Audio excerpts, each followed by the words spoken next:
요즘 살만 난다는 분들 참 많으십니다. 그렇죠. 살만 납니다. 하루하루가 신나고요. 이런 나라 정말 꿈꿔왔는데 이런 나라를 볼 수 있게 돼서 참으로 감사한 하루입니다.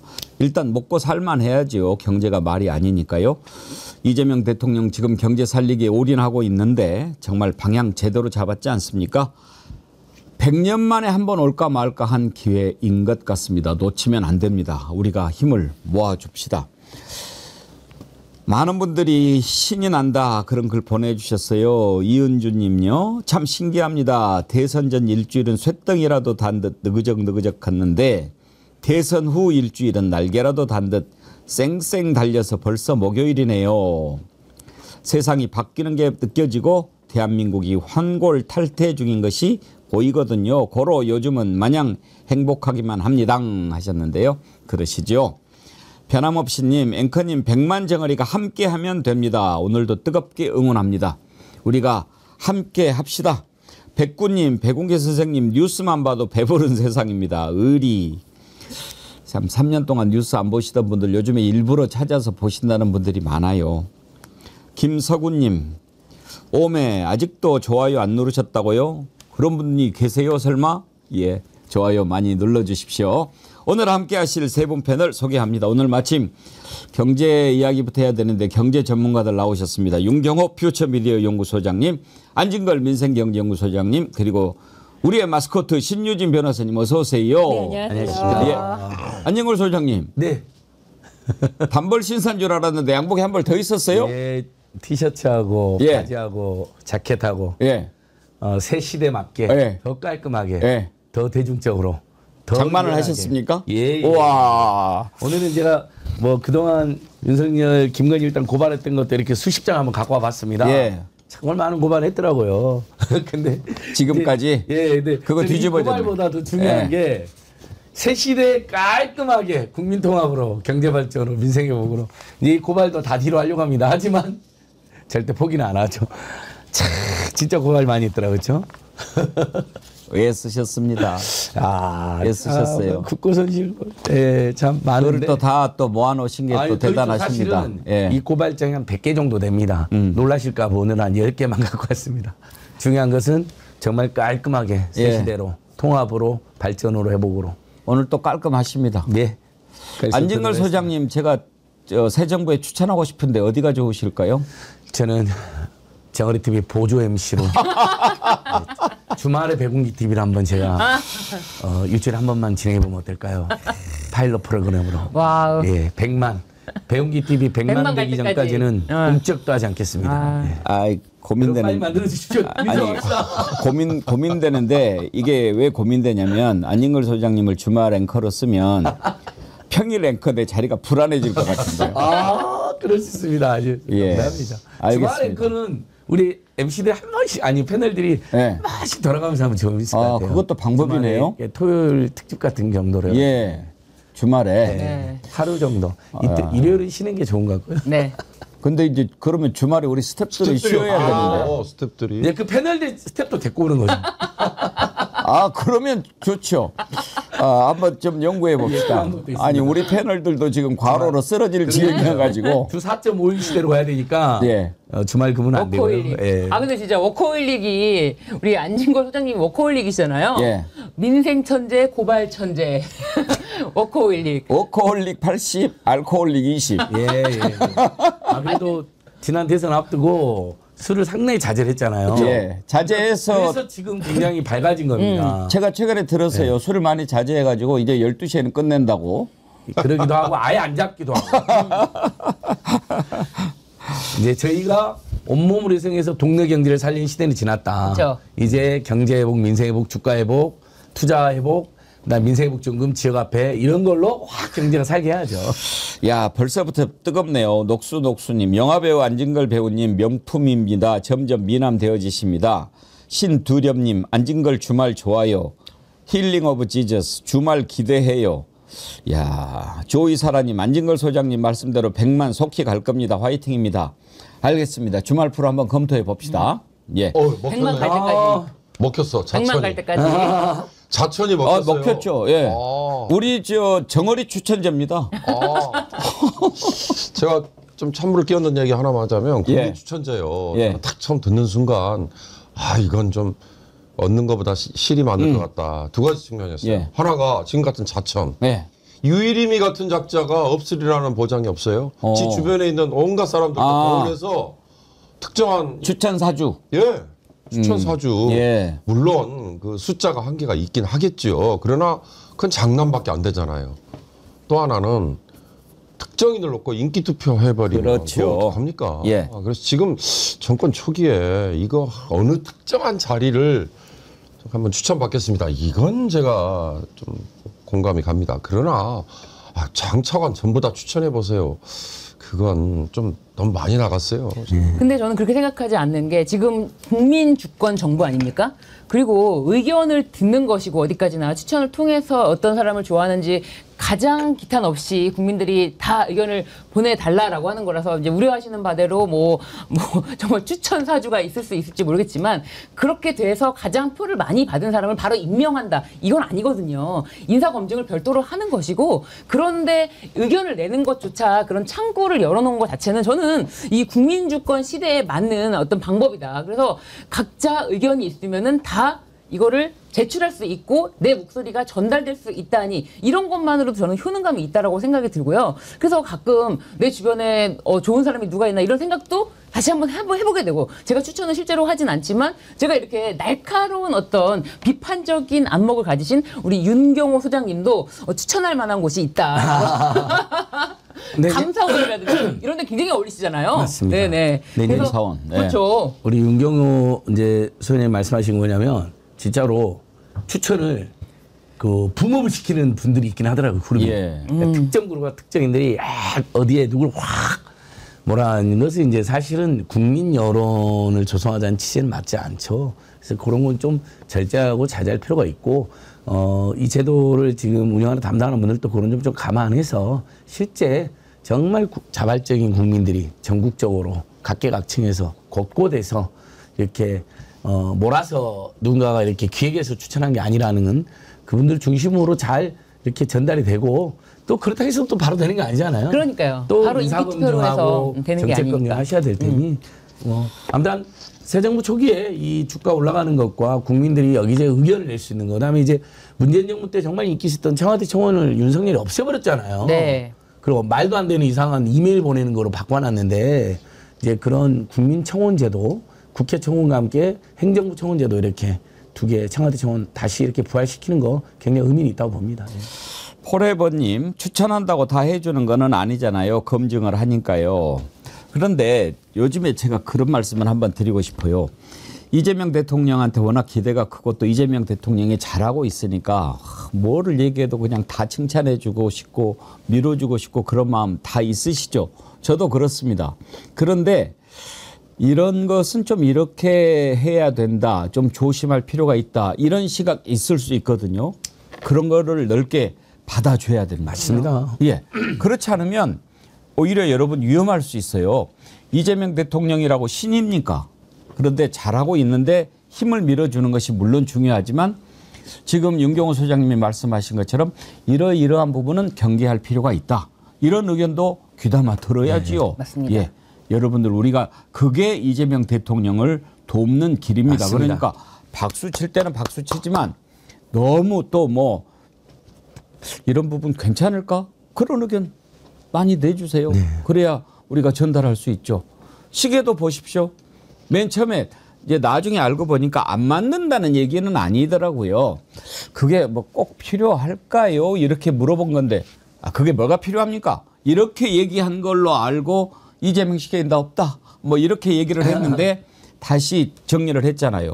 우리가 투표를 이렇게 해봤는데 51대 49로 안 해도 된다가 더 많았지만 아마 51 하신 분도 몇 분은 야 시계 있으면 좋을 텐데 그래도 우리 이재명 대통령이 안 만든다고 하니까 뭐 믿어야지 가야지 뭐 이렇게 하신 분들도 있었을 거예요. 그런데 잘못 전해지는 것일 수도 있고 뭐 그러니까 시계 있으면 또 좋잖아요. 얼마 안 된다면서요.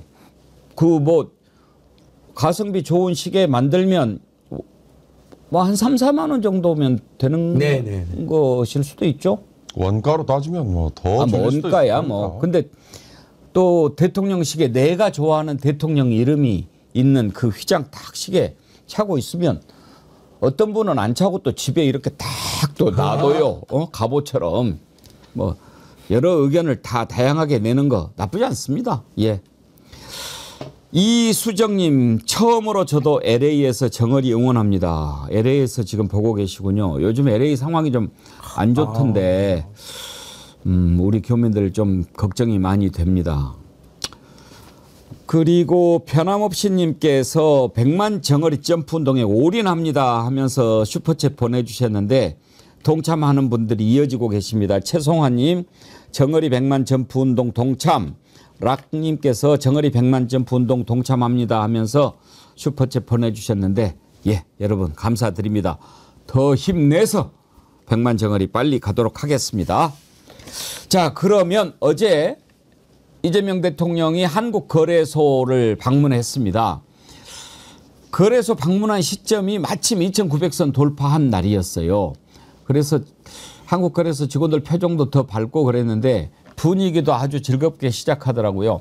뭐 이렇게 질문을 좀 준비를 한 친구들이 이렇게 질문을 하려고 그러는데 맨 처음에 질문한 직원이 긴장된다고 그러니까 이재명 대통령이 형이라고 생각하고 하라고 그러니까 빵 터졌어요. 그 부분부터 한번 보실까요? 제가 처음 진행을 하다 보니 말씀을 드리다 보니까 좀 긴장되는 면도 있습니다. 예, 편하게 하세요. 형이다 이렇게 생각하고. 알겠습니다. 저럴 때는 윤경호 소장님 직원이라면 형님 그러면 지금부터 편하게 하겠습니다. 이러면 좋을 텐데. 대통령이라는 그 자리가 주는 그 압도적인 위력인 거죠. 이재명이 주는 위력이 아니에요. 저 모습에서요, 어떤 분이 노무현이 보인다 이렇게 얘기하더라고요. 그래요. 노무현의 옆모습이 보이네. 노 대통령이 그랬잖아요. 그래요. 예, 전 저 장면 정말 인상 깊었습니다. 제발 이재명 대통령이 저런 모습 5년 임기 내내 좀 유지해 줬으면 좋겠어요. 그래요. 네. 저렇게 한다고 사람이 가벼워 보이기를 합니까? 뭐 어떻습니까? 저러면서 더 멋있잖아요. 그 대통령이라는 자리가 어떤 자리인가 뭐 여러 경험. 네. 홍순영이라는 그 외교부 장관을 거친 분이요.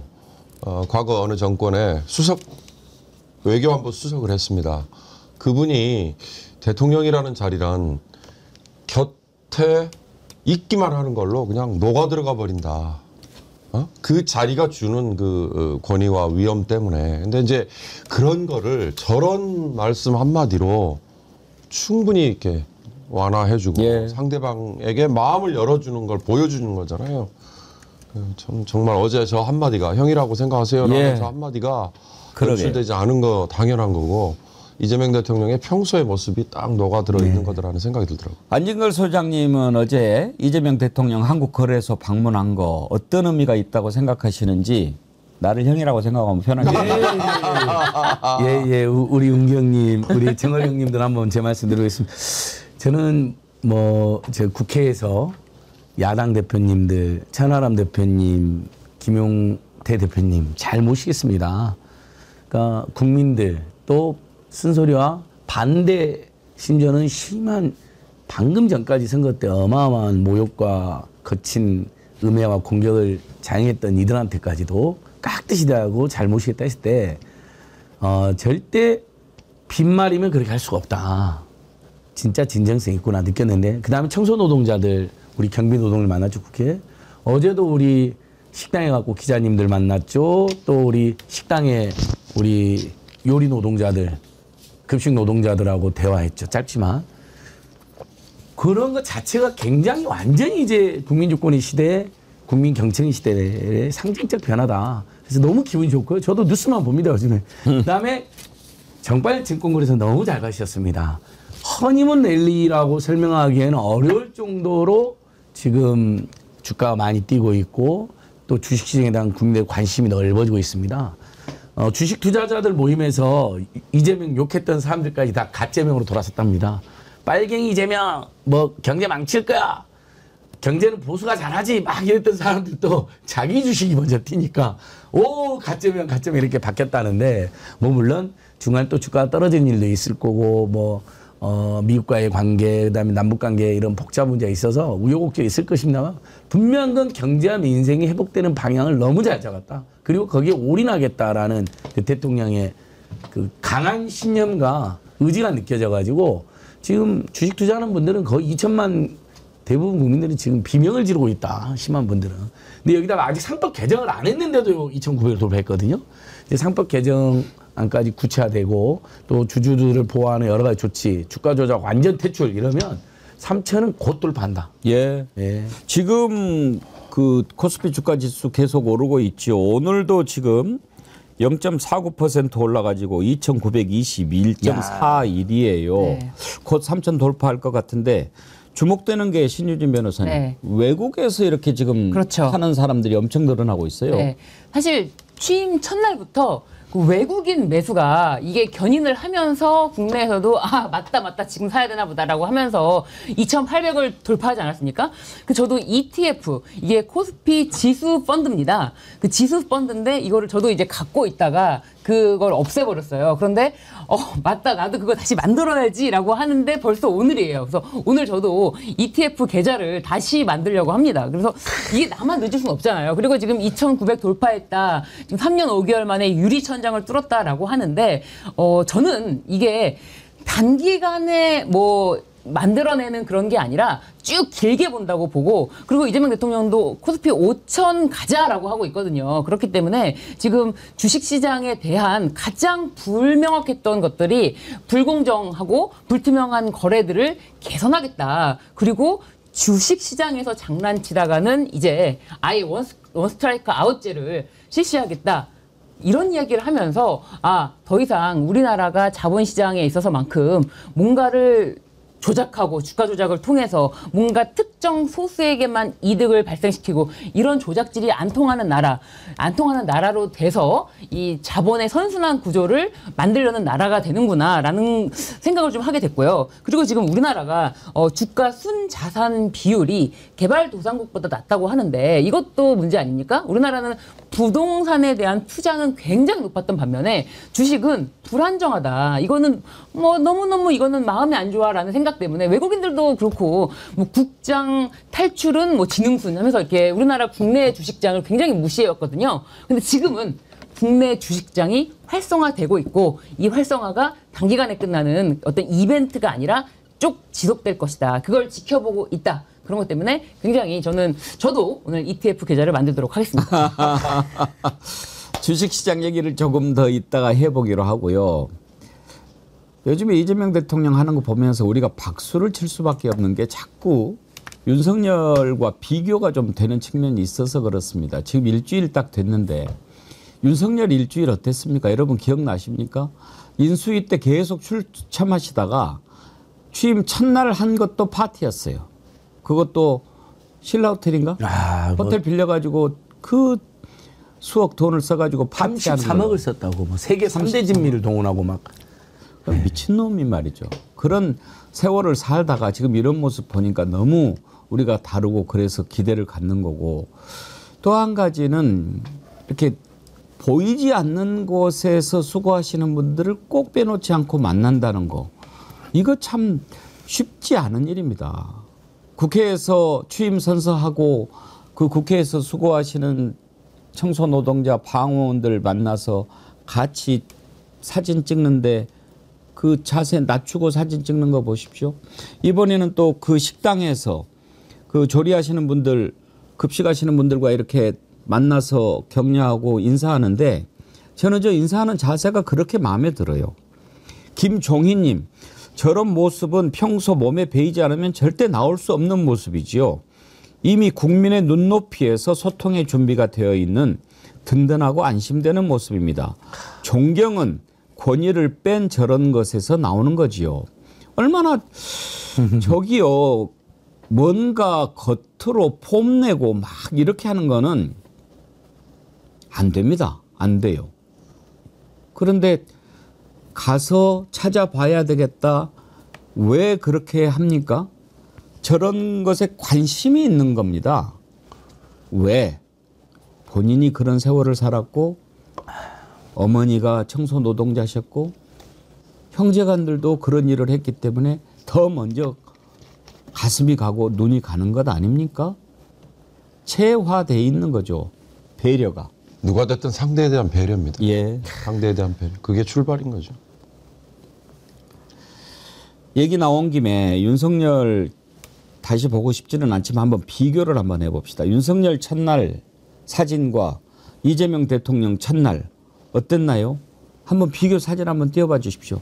저 신라 호텔에서 저렇게 근사하게 파티하고 그 전에도 인수위 때 내내 술만 처먹더만.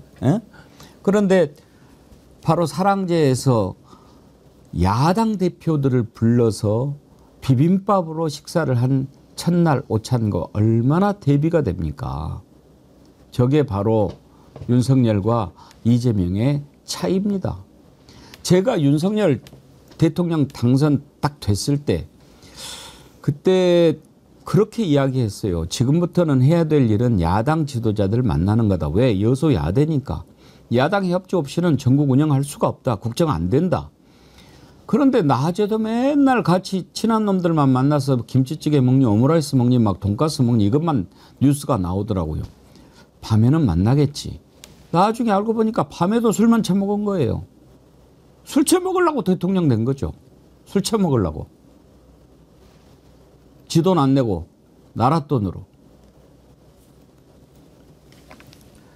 저런 자들 정말 아휴. 그만합시다. 윤석열 얘기해봐야 또 기분 좋은 거 기분 상하니까. 자, 다시 한국거래소로 가가지고 어제 경제를 살리기 위해서는 뭐가 필요하다라고 하면서 두 가지를 제가 짚어보고 싶은데 이제는 주식을 투자해서도 좀 생계에 도움이 되는 뭐 이런 거 한번 제2의 투자 수단 같은 거 해볼 수 있지 않느냐 그 얘기를 했어요. 이게 얘기가 되는지 안 되는지 오늘 전문가들 계시니까 윤경호 소장님 주식 투자는 불로소득 주식 투자로 이익을 봤을 때는 불로소득 아니냐 그런 점에서 주식 투자로 뭐 돈 번다 이런 게 바람직한 거냐 이렇게 지적하는 의견도 있기는 있었어요. 그죠. 그런 점에서 자본소득에 대해서 과세를 하면 되잖아요. 근데 그 자본소득에 대해서 금융소득에 대해서 불균형적으로 어떤 거는 과세를 하고 어떤 건 과세하지 않고 이것도 길게 봐서는 시장의 건강성에 도움이 되지 않아요. 그러니까 어저께 저는 이재명 대통령이 증권거래소부터 찾아가서 주식시장에 대해서 관심을 보이는 거 이게 단순히 주식을 붐업해서 민심을 뭔가 위무를 하려고 한다. 전 그런 차원으로 간단히 보지는 않습니다. 정말 따지고 보면요. 지금의 한국 경제 실물 그다음에 제조업 심각합니다. 위기입니다. 지난 1분기에 마이너스 0.2% 역성장 나왔잖아요. 그리고 올 1년 내내 우리 노력해본들 0.8% 성장 이것도 더 낮아질지 모른다 이런 얘기고 주력산업 반도체 자동차는 미국 관세 폭탄 맞기 직전이죠. 반도체 점점 낙후돼 가고 있다. 뭐 불안감이 커지잖아요. 그런 걸 감안하면 주식시장이 어떻게 되겠습니까? 반영이 안 되잖아요. 그런데 왜 지금 주가지수가 오르고 있느냐? 그런 거 이외라도 주식시장에 구조적으로 주식시장을 억누르고 있던 것들을 하나씩 그 장벽들, 벽돌들을 빼내는 것만 해도 한국의 시장이 제대로 굴러갈 거다. 그걸 대통령은 코리아 디스카운트라는 표현도 했었고요. 프리미엄이라는 표현도 했거든요. 예를 들어서 거기에 제도 중에 그런 것들입니다. 자, 불공정 거래를 했던 사람들은 원 스트라이크라도 아웃시키겠다. 과감하게. 그럼 뭔 얘기예요? 지금까지 그렇게 하지 않았다는 얘기잖아요. 불공정 거래, 주가 조작을 해놓고도 버젓이 다시 시장에 들어와서 또 플레이를 하는 버젓이 벌어지고 있었던 게 지금의 현실이고 또 하나 배당 성향이라는 표현도 어저께 참 많이 했거든요. 배당 성향이라는 게 뭐냐? 지금 앵커께서 말씀하신 것처럼 주식에 대해서 전혀 모르는 사람도 내가 보기에 A라는 기업은 평소에 회사 이익도 많이 내고 뭐 오너에 대한 평판도 좋고 그다음에 경영진들의 생각도 올바른 것 같고 그러면 그거 하나만 믿고도 주식에 투자를 했는데 이 주식이 주가가 꼭 올라야만 이 대가를 받는 게 아니라 그 회사가 그만큼 돈을 많이 벌면 그 많이 번 돈을 회사 내에 유보도 하고 또 하나 제일 중요한 게 주주들에게 그걸 나눠주는 거, 그걸 배당이라고 해요. 그걸 평균적으로 얼마만큼 하느냐를 배당 성향이라는 어려운 말로 얘기하는데요. 이 배당 성향이 높으면 높을수록 주가가 굳이 많이 안 올라도 주식을 투자함으로써 거기서 생기는 이득으로 생활비라도 할 수 있다. 이게 바로 그런 주식시장의 구조가 좀 제대로만 갖춰지면, 그래서 배당 성향이 높은 기업에 대해서는 뭔가 우대를 해주겠다 이런 얘기도 했잖아요. 또 하나 우리 신유진 변호사님이 주가 순자산 비율이라는 말씀을 하셨는데 일반적으로 주식시장은요 주가 수익 비율이라는 개념을 많이 씁니다. 근데 우리 대한민국 시장은 기업들이 내는 수익에 비해서 주가가 거기에 제대로 반영이 안 돼 있다. 그래서 그게 저평가돼 있다 이런 얘기를 해요.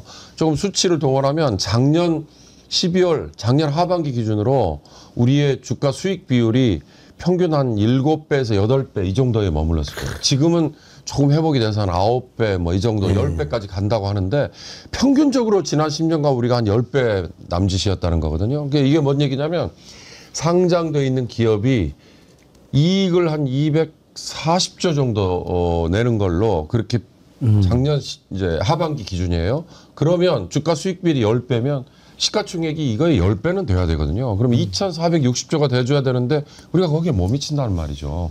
이런 것들이 이런 벽돌, 걸림돌 하나하나를 빼내면 그것만으로도 시장이 제대로 굴러간다. 예. 그럼 외국인 투자자들이 들어온다. 바로 그런 얘기입니다. 어저께 이 대통령이 간 건 그런 벽돌들을 잘못된 걸 빼내겠다. 그걸 강한 의지를 보이는 겁니다. 빅머니님이요. 배당 수익으로 노후 대책 가능합니다. 분리과세하면. 그런 걸 주셨고, 조은하님, 저는 문재인 대통령 때 주식 투자로 생활비 쓸 수 있을 정도로 항상 플러스였어요. 그러다가 윤석열 때 완전 망해버렸죠. 팔지도 못하고 그냥 가지고만 있는데 당근 주식 수입은 배당금 외에는 꽝이죠. 이런 걸 주셨고요. 추억의 메텔 박경원님, 저도 6월 5일 다시 주식 아주 소액 시작했습니다. 야. 일주일 만에 19,500원 수익 났어요. 우와. 추억의 메텔님, 요즘에 치료 중이신데 이렇게 다시 조금 수익 나고 이러면 기분이라도 좋잖아요. 그러면 빨리 치료되실 수 있을 거예요. 예, 고맙습니다. 민덕기님, 웅기형님, 요새 훈훈합니다. 좋아요 3번 눌렀습니다. 아, 다행입니다. 3번 누르면 괜찮은데 2번 누르면 안 돼요. 좋아요 1번 누르고 또 누르면 사라져버려. 그렇죠. 한 번 더 눌러야죠. 네, 한 번만 누르세요. 그 주식시장 어제 이제 그 활성화 얘기하고 그러는 거를 참 유심히 보면서 신유진 변호사님, 네. 저는 또 한 가지 좀 놀란 게 네. 뭘 그렇게 많이 아셔. 보지도 않고 네. 이 경제 용어라는 건 사실 좀 많이 안 해본 사람은 모르잖아요. 그렇죠. 근데 전문가 수준이더라고요. 본인이 이미 휴면개미다. 네. 예. 본인이 주식 투자를 해봤고, 그리고 본인이 사실은 선물까지도 해봤다. 선물 옵션이라고 하는 그 상품인데 그것도 해봤다라는 거예요. 사실 저는 뭐 선물 옵션 이런 건 잘 모르는데 제 남편도 이제 선물 옵션, 파생 상품 이런 거 하다가 이제 완전 쫄딱 망해가지고 굉장히 큰 전 재산을 날렸어요. 예전에. 이거. 네, 제가 알기로는 30대 한 중반에 전 재산을 날린 그 이후로 이제 주식을 제 남편은 끊었지만 어쨌든 해봐야 주식이라는 걸 알 수 있거든요. 근데 그 이후로도 지금까지도 매일 주식 방송은 봐요. 주식은 안 하는데 그게요, 자기가 아는 만큼 보이고 아는 만큼 재밌잖아요. 그러니까 이제 관심이 있는데 전혀 모르는 것과 해봐서 손해를 봤더라도 이 시장 돌아가는 상황을 아는 것과는 진짜 천지 차이라는 거예요. 그만큼 대통령이 본인 스스로를 휴면개미다 라고 할 정도라면은 말 다 했죠. 사실은 그래서 주식 방송에 나가서 했던 말들이 계속 회자가 되면서 뭐 2030 남성들이 표를 안 줘도 그래, 주가는 오를 거야, 이런 희망과 기대감은 있었다는 거. 그래서 지금 뭐 주식 리딩방에서도 지금 아무리 그래도 주식 오른 것에 대해서만큼은 말을 못하고 있는 거죠. 그래서 가채명이라는 이야기를 하는데 예. 사실 제가 그 여기저기 다니면서 분명히 이재명 후보가 당선되면 주가가 많이 오를 거다. 뭐 허니문 랠리뿐만 아니라 상법 개정에 대한 강력한 의지, 주가 조작 엄벌, 그리고 뭐 주주들을 그동안 골탕 먹이고 피해를 줬던 여러 가지도 있잖아요. 삼성물산 투자했더니 갑자기 제일모직이 회사 합병돼가지고 삼성물산 주가가 오히려 떨어지고 막 얼마나 황당한 일이에요. 그 이재용 한 사람을 위해서. 그러니까 이제 이런 것도 제가 여의도 마지막 뉴스 때 그걸 장시간 이야기하더라고요. 그리고 LG화학에 배터리 보고 투자했더니 갑자기 저기 분할해가지고 그 배터리를 갖고 나가버린 거야. 그리고 LG화학 주주들만 손해보고 뭐 이런 일 근절했다고 이야기했거든요. 그래서 저는 대선 전에 주식을 많이 사놔라. 해놓고 정작 저는 안 사놨네요.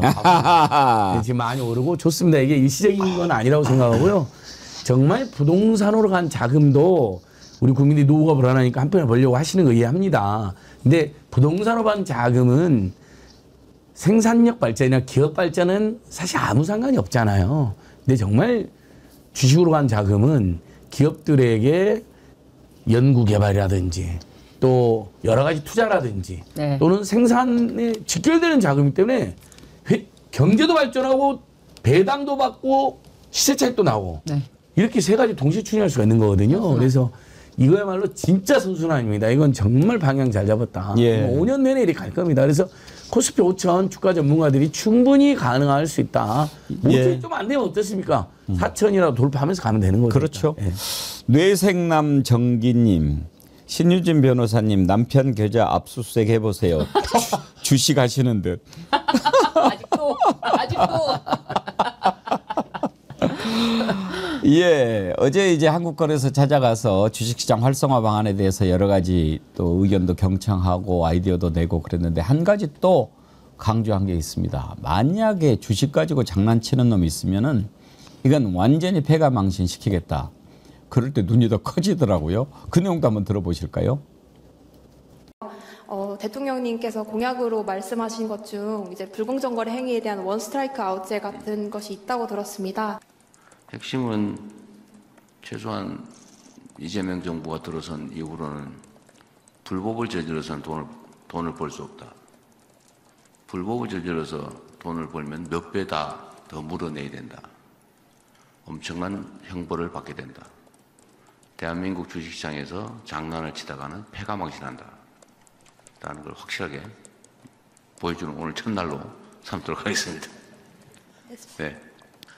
저도 뭐 아주 오래된 지금 휴면 게임인데 제가 90년부터 주식 투자를 시작해가지고 처음으로 만난 게 소형 작전주. 그때 제가 선물뿐만 아니고 옵션 중에서도 풋옵션 매도를 하는 그런 만용을 부리다가 다음날 엄청난 손실을 보고 완전히 깡통을 완벽하게 찼죠. 그리고 그 다음에 정신 차리고 우량주 장기 보유라고 하는 걸 열심히 지켜서 본전을 찾았는데 지금은 물론 이제 공직자라서 못합니다. 우리 국민들께서 이제는 주식 투자를 통해서 중간 배당도 좀 받고 생활비도 좀 할 수 있게 이런 부동산 내 버금가는 대체 투자 수단으로 좀 만들면 이렇게 그 얘기하는 거 들어보면 주식을 해봤으니까 네. 그 잘 알죠. 아까 풀옵션이라고 자막이 좀 잘못 나갔는데 윤경호 소장님 풋옵션이죠. 예. 풋옵션 뭐 이런 정도면 완전히 프로했다는 얘기인데. 프로죠. 네. 근데 지금 이제 누구나 다 관심을 갖게 만들잖아요. 아이고 이재명 대통령 시대에는 이 주식 투자 안 하면 나만 또 거지 되겠네. 근데 착각하시지만 않았으면 좋겠고요. 그다음에 함부로 또 경솔하게 판단해서 뛰어들었는데 뭐야 나 뒤늦게 뛰어들었더니 나만 깡통 찼네. 이제 이럴 수 있어요. 무슨 말씀이냐. 주식 투자라는 거는요. 그렇죠. 특정한 종목을 선택해야 되거든요. 근데 그 머피의 법칙이라는 얘기 아세요? 왜 내가 건드리는 그 종목은 항상 반대로 가. 그러게 말이에요. 주식시장은 항상 그래요. 왜 나만 끼어들어가면 그거는 왜 원문 방향으로 가? 그래서 아까 신유진 변호사님이 잠깐 말씀 잘하셨습니다. ETF라는. 그러니까 지금 주가 지수가 2,600에서 2,900을 뚫었고 이제 3,000 간다 그러고 이재명 대통령이 임기 내에 5,000 간다고 얘기하잖아요.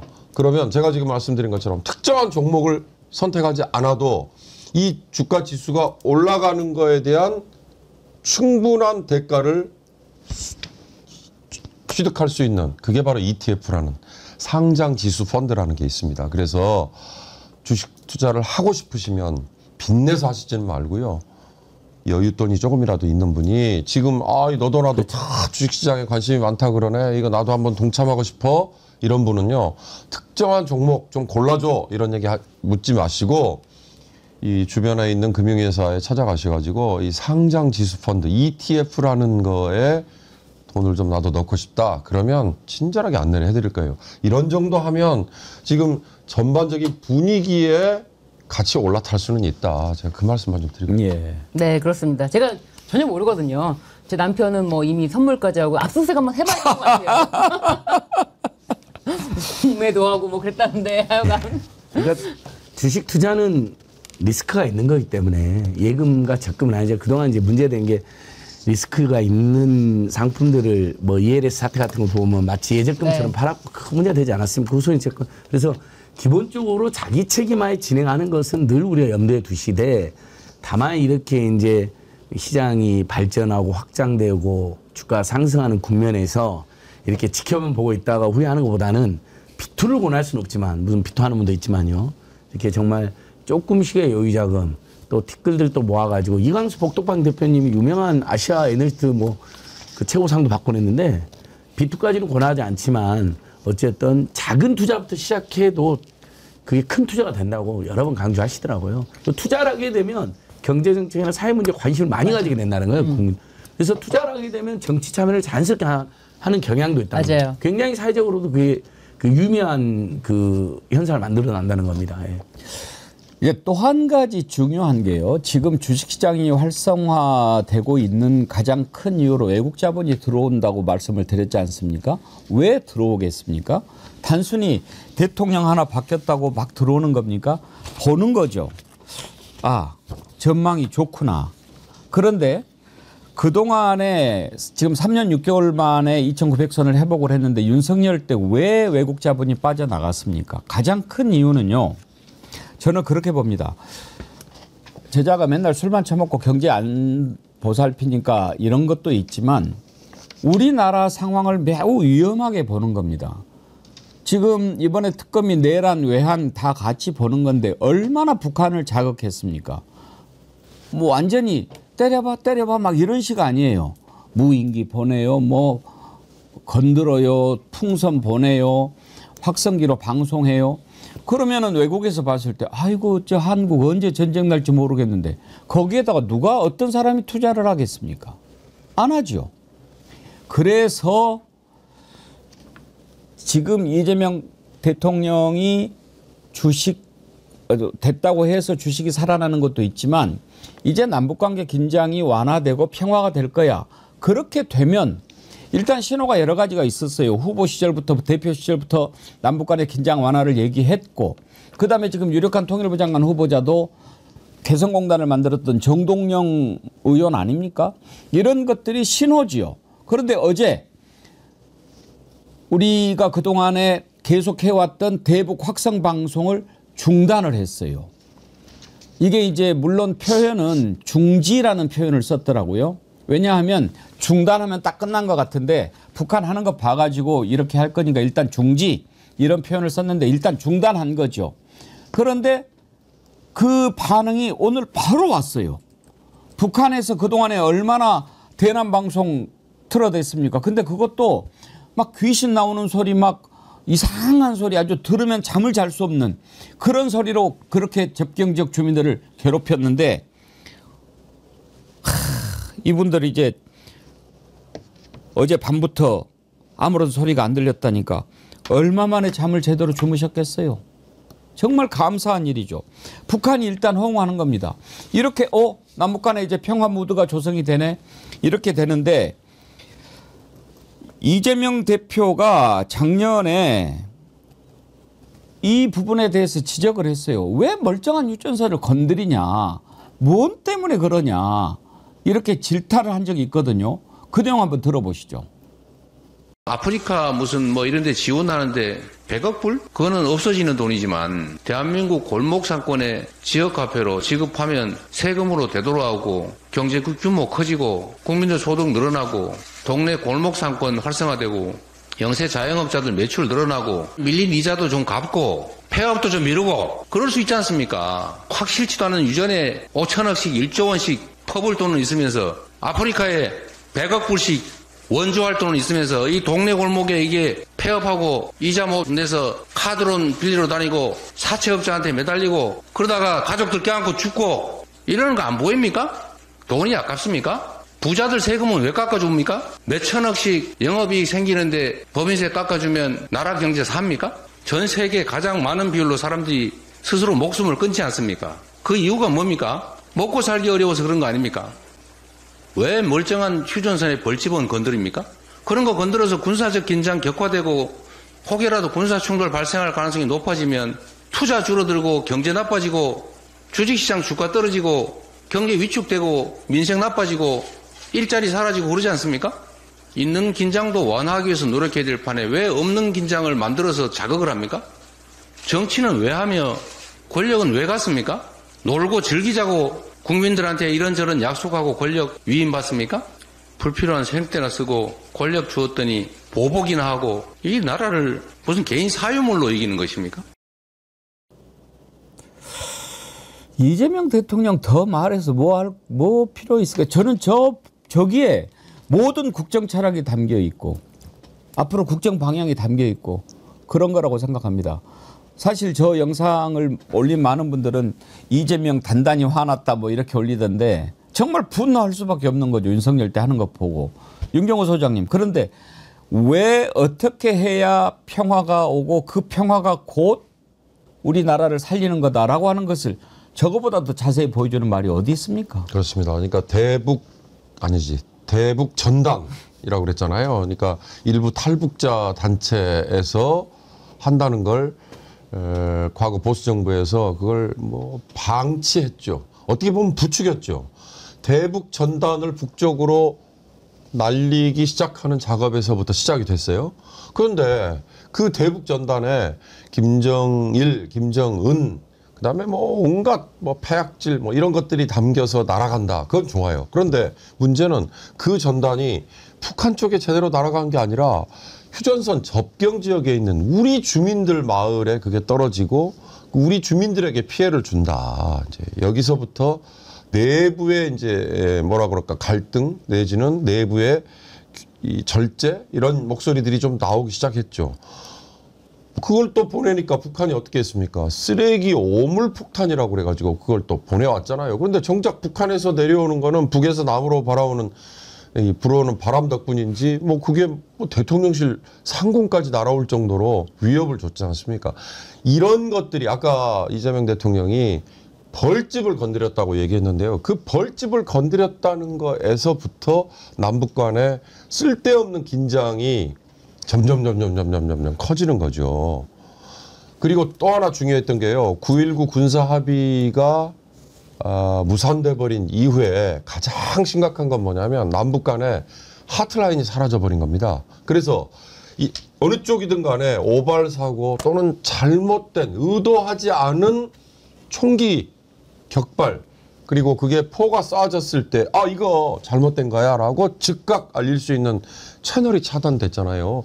이런 모든 정황들이 남북 간의 조그마한 긴장을 엄청나게 큰 결과로 이어가게 만드는 그런 촉발제가 돼버릴 수 있다는 거죠. 바로 거기에서 아까 말씀드린 오물폭탄, 그다음에 전단 살포, 그리고 이 확성기 방송 이런 것들이 시작이었거든요. 그러니까 이 시작을 아예 중지한 거 이건 전 정말 큰 의미가 있다고 보고요.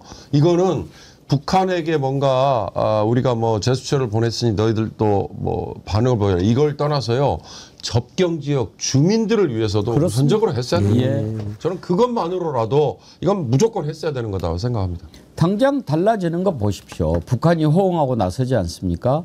이렇게 평화 분위기가 조성이 되는데 저는 6월 4일 이재명 대통령 취임 선서할 때 취임사 중에서 그 부분이 참 와닿았습니다. 안전이 밥이고 평화가 경제다. 그런 표현을 썼지요. 바로 그게 왜 평화를 지켜야 되는지. 평화로워야 나라가 잘 살고 외국에서 투자가 되고 그럴 것 아닙니까? 그런데 자꾸 전쟁을 부추기고 그랬던 이유가 뭡니까? 그렇게 해서 긴장을 자꾸 부추겨서 지살 국리를 했던 것이 윤석열, 김건희 아닙니까? 취임사 중에 그 부분 한번 다시 들어봅시다. 다섯째, 안전하고 평화로운 나라를 만들겠습니다. 안전과 평화는 국민 행복의 대전제입니다. 안전이 밥이고 평화가 경제입니다. 신유진 변호사님, 네. 저 표현 너무 멋있잖아요. 네, 맞습니다.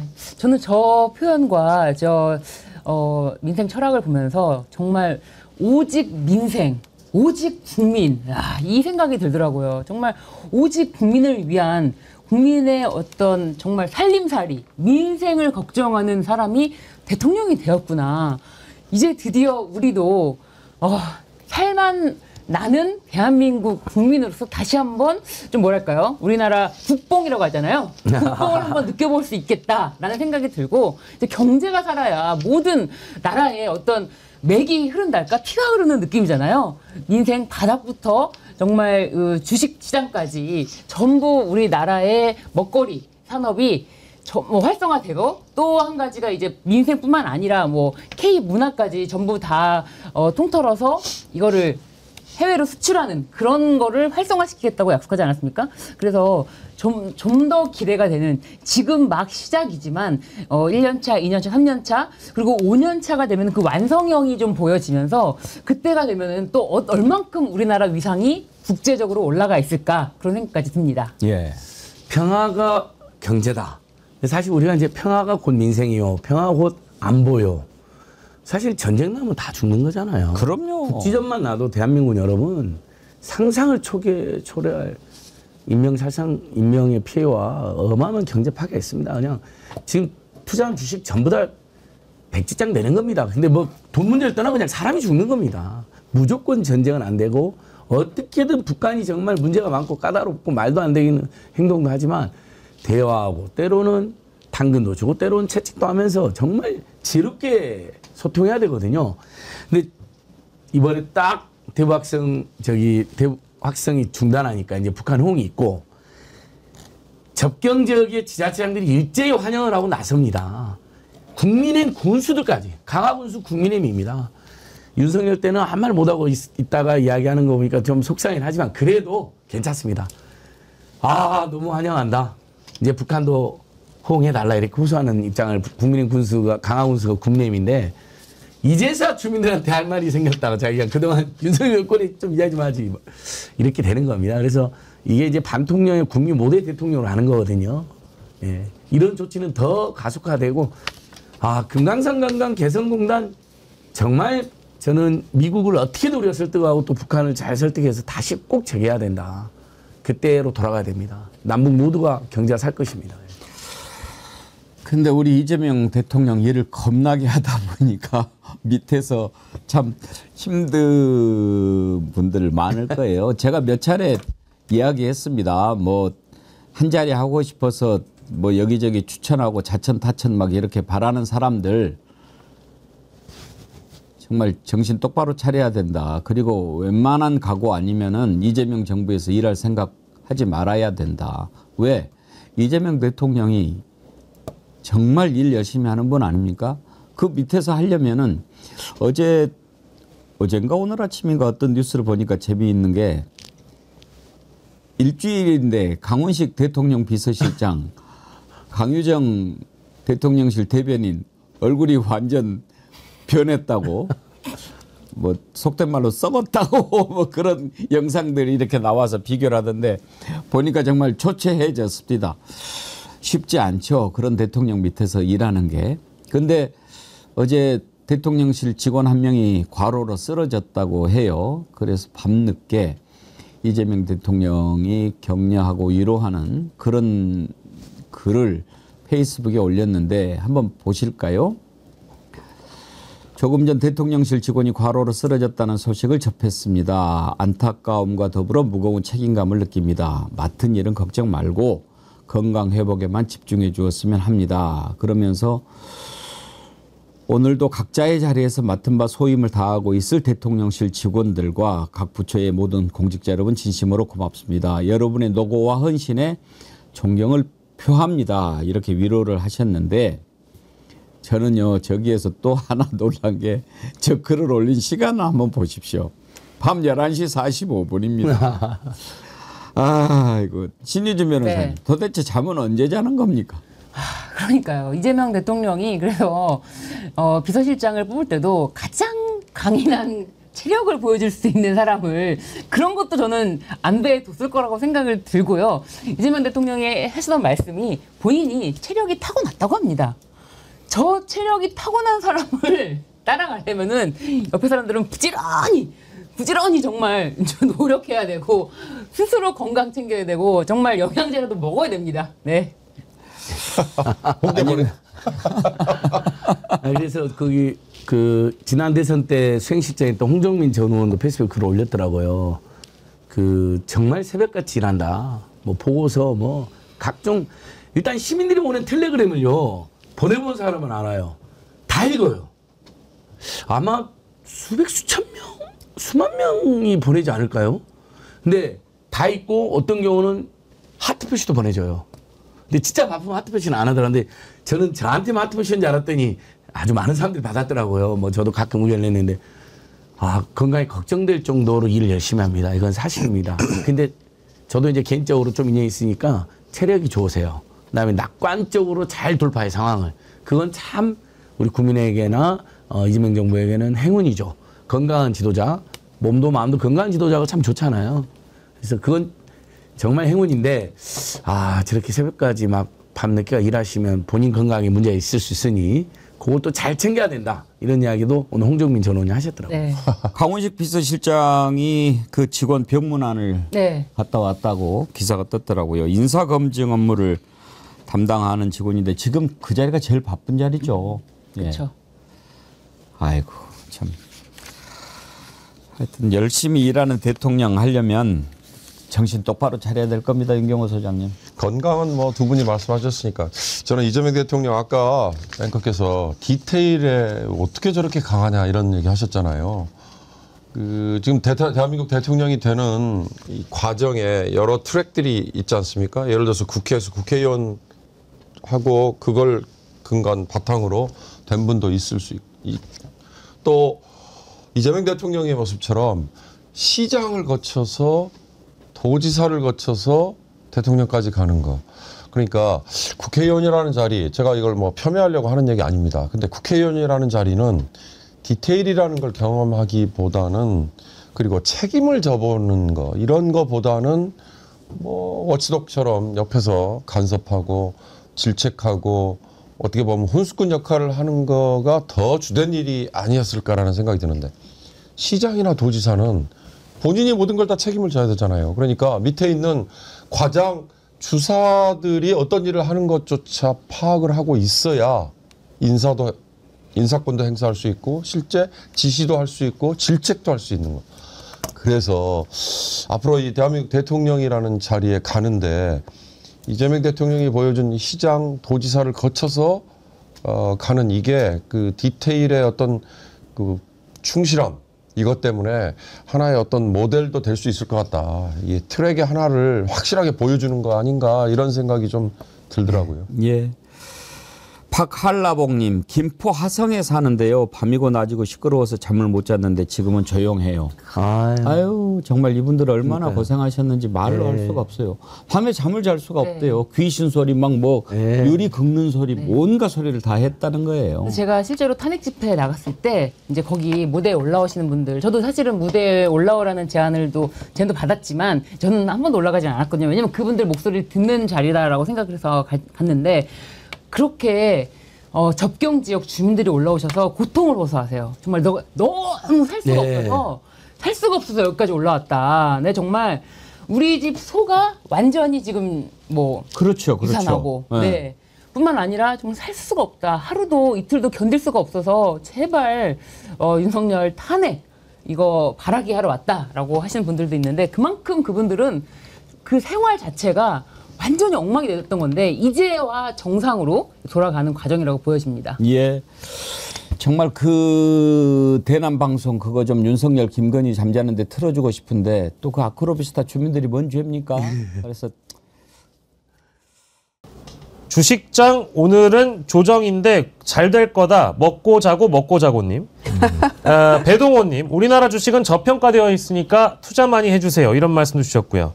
인티제님은 5천 진짜 갑니다. 예, 주식 조금씩 사서 모아두세요. 뭐 이런 말씀도 주셨고, 예, 결국에는 이재명 대통령을 기업 총수들도 응원할 수밖에 없을 것이다. 기업도 힘들고 소상공인들도 힘들다 보니까 당연히 그렇지 않겠냐. 이런 말씀 해주셨고, 파랑새님, 지하철 내 에어컨도 너무 춥습니다. 에너지 절약 차원에서 적정한 온도가 됐으면 좋겠습니다.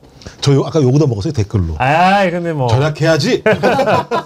우리 김은숙님은 10원을 아낄 줄 알아야 된다. 예, 변함없이님, 윤석열 정부 시절에는 물도 펑펑, 전기도 펑펑, 국민 세금도 펑펑하지 않았냐.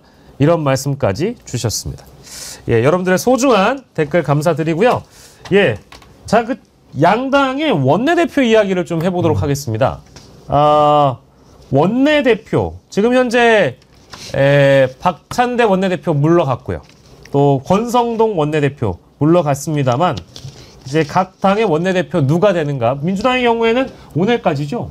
오늘 3시까지 권리당원 투표 온라인으로 할 수 있고요. 예. 오후 2시에 시작합니다. 네. 그 국회에서 예. 원내대표 선거를 시작하기 때문에 예. 이제 그 과정에서 의원들 투표하고 막판에 20% 권리당원 투표한 것을 반영을 해서 종합해서 네, 최종 이제 결정이 되죠. 분위기나 이제 흐름이라는 게 어떤지 궁금하기는 한데 이게 뭐 사실은 세 분에게 누가 될 것 같냐 이런 질문을 드리는 건 굉장히 누가 되는 것 같고 다만 분위기나 흐름 뭐 양상 요 정도 양태는 어떤지 좀 궁금한 것 같아요. 제일 이제 궁금해하시는 얘기가 최근에 있었던 이제 김병기 후보와 관련된 뭐 이제 이런 보도들이 이 원내대표 선거에 어떤 영향을 줄 것인가 이제 이런 대목인데 저는 이제 여러 방송에서 언급했습니다. 오히려 호재가 되고 있는 거 아닌가, 결집된 거 아닌가 이제 이런 분석도 가능한 것 같고요. 어떻게 봐야 될까요, 김용남 의원님? 저도 그렇게 느껴져요. 오히려 악재가 아니고 호재로 작용하고 있는 것이 아닌가. 네. 그리고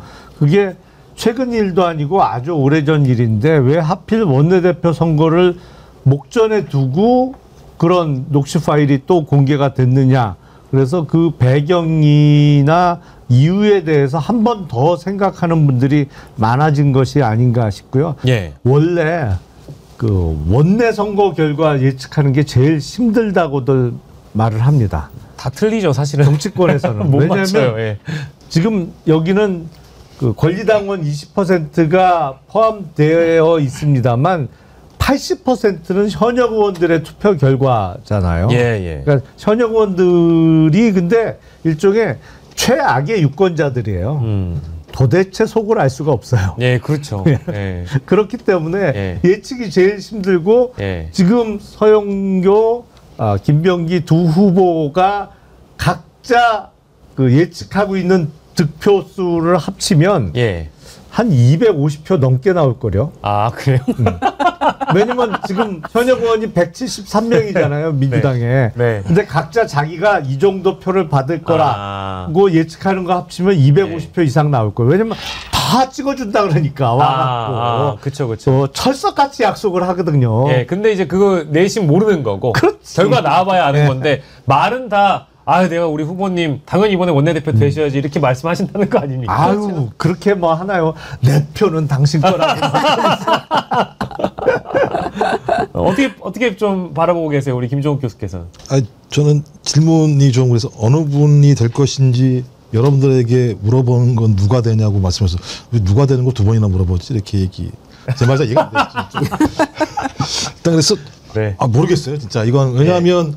권리당원들의 흐름들도 잘 파악하기가 어려운 상황이고요. 뭐 말씀하신 것처럼 원내대표 선거 같은 경우는 예측 가능 자체가 예를 들면 미련한 짓이다. 그러니까 그 속내를 잘 알 수 없는 상황이고 서로의 관계들도 또 다양한 관계들이 맺어져 있기 때문에 저희들이 그런 관계를 다 알 수가 없는 상황이잖아요.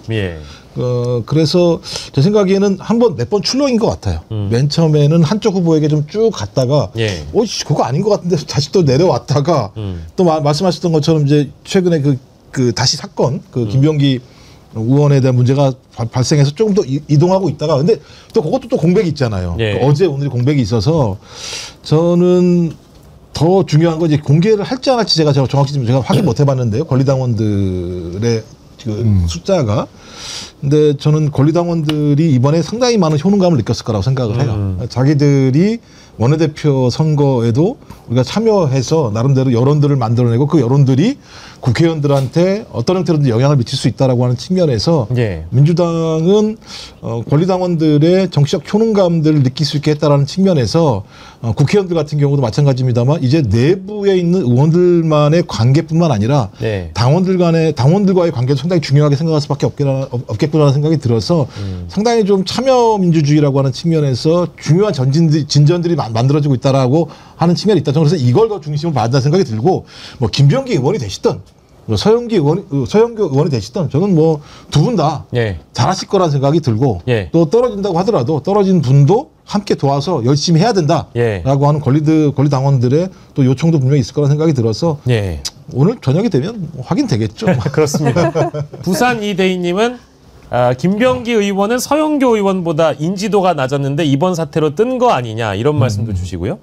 어떤 분들이 하시더라도 잘 이끌어 가실 겁니다. 두 분 다 우리 사회 공정과 상식을 위해 봉사하고 헌신할 사람들입니다. 곽삼철님 이런 말씀도 주시고 배동호님은 저는 서영교 의원을 응원합니다마는 민주당 의원들의 선택이 당연히 우선이 되겠죠.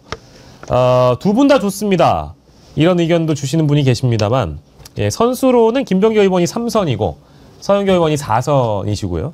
근데 이게 누가 더 친명이냐, 이른바 이제 찐명이냐의 싸움으로 언론들은 조명을 합니다만은 뭐 이재명 대통령 시대에서 누가 친명이냐 아니냐 이거 뭐 사실 구분할 것도 아니잖아요, 김종호 의원님. 특별히 그럴 일도 아니고요. 두 분 다 지도부에서 또 이렇게 저렇게 함께 인연 맺고 열심히 해오신 분들이라서 저는 뭐 능력이나 뭐 경쟁력 면에서 또 향후에 뭐 어떤 일을 맡겨놔도 두 분 다 잘하실 분들이라고 생각해요.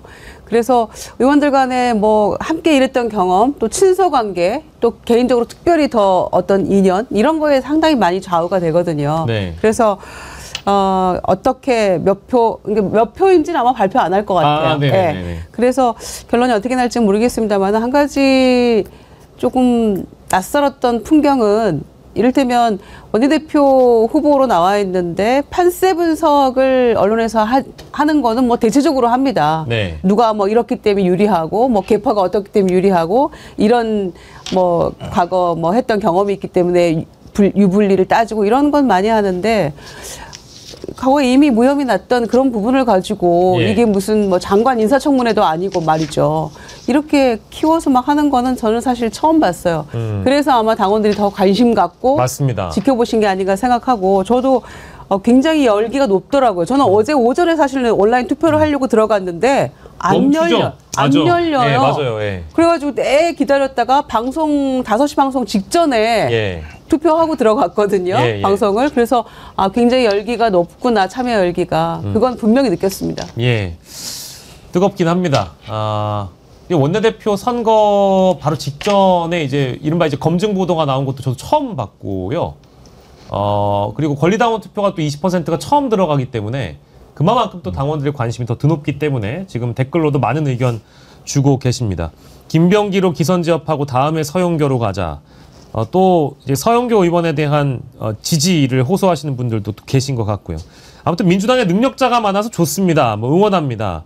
누가 되든 간에 큰 대한민국 만들어 주시길 부탁드립니다. 고맙습니다. 표고버섯이 좋아 이런 말씀도 주셨고 원내대표 결과는 오늘 나옵니다. 그럼 민주당 원내대표는 그렇고요. 국민의힘 원내대표는 16일에 제 기록은 16일 맞죠? 네, 16일인데 네. 안 다루겠습니다. 왜냐? 어차피 또 도로 친윤당이 될 가능성이 매우 높기 때문에 저도 이런 예측이 가능한데 이 세 분에게 예상을 여쭤봐야 그 당은 어차피 또 도로 아까 보셨던 그 지하를 활보하는 윤석열의 사람, 과거 윤석열의 사람이 또 원내대표가 되진 않을까 그런 예상이 들어서 안 다루겠습니다. 근데 다만 물러난 사람 어제 그 권성동 원내대표가요 이제 기자회견을 했는데 그거 보고 나서 좀 이분이 무슨 말씀을 하시나 귀 기울여 들어봤는데 어이가 없었습니다. 일단 관련된 영상 잠시 보고 돌아오겠습니다. 윤석열 대통령의 경험 때문에 일어난 탄핵 정국에서 저는 여러 동료 의원님들의 간곡한 요청에 따라 원내대표로 출마했습니다. 이를 두고 일부 의원들과 언론은 왜 친윤이 원내대표를 하느냐라며 비난하기도 했습니다. 저는 윤석열 정권 탄생에 적지 않은 역할을 했습니다. 이후 저에게는 친윤, 윤핵관이라는 수식어가 늘 붙어 다녔습니다. 그러나 저는 대통령에게 아부를 한 적도 없고 특혜를 받은 적도 없습니다. 대통령직 인수위원회에 들어가지도 않았고 윤석열 정부 내각에도 참여하지 않았습니다. 오히려 저는 대선 시기부터 윤석열 정권 출범 이후까지 윤 대통령에게 여러 차례 쓴소리를 한 바가 있습니다. 이로 인해서 당대표 선거 출마를 중도에 포기한 바도 있습니다. 더욱이 저는 2022년에 이미 원내대표를 역임했습니다. 제가 자리에 무슨 욕심이 있었겠습니까? 저는 야, 이거 화면을 보고 이제 윤석열이 그런 생각하지 않았을까요? 야, 이 성동이가 말이 많네. 야, 진짜 이제 내가 이제 아무것도 아니구나. 그러니까 열받아가지고 아크로비스타를 활보한 거 아닌가 싶을 정도의 생각이 들었거든요. 아니, 근데 죄송한데 제가 지금 저희가 세 분에게 이거 보여드렸잖아요. 제가 평가를 여쭙기도 좀 민망합니다만 무슨 말을 하는 건가요? 저분은 진짜로 윤핵관이 아니었습니까? 어떻게 보세요, 김유정 의원님? 네, 아무도 안 했고 특혜도 안 받았다고 하는데 체리대봉 받았잖아요. 그렇죠. 네. 그리고 2022년에 원내대표 했잖아요. 그러니까 윤석열 정권 3년 동안에 알파요 오메가예요. 예, 왜냐하면은 2022년도 원내대표를 했었고 이제 마무리 원내대표를 한 거잖아요. 그렇죠. 추경 원내대표 후임으로 절반 임기 채운 거잖아요.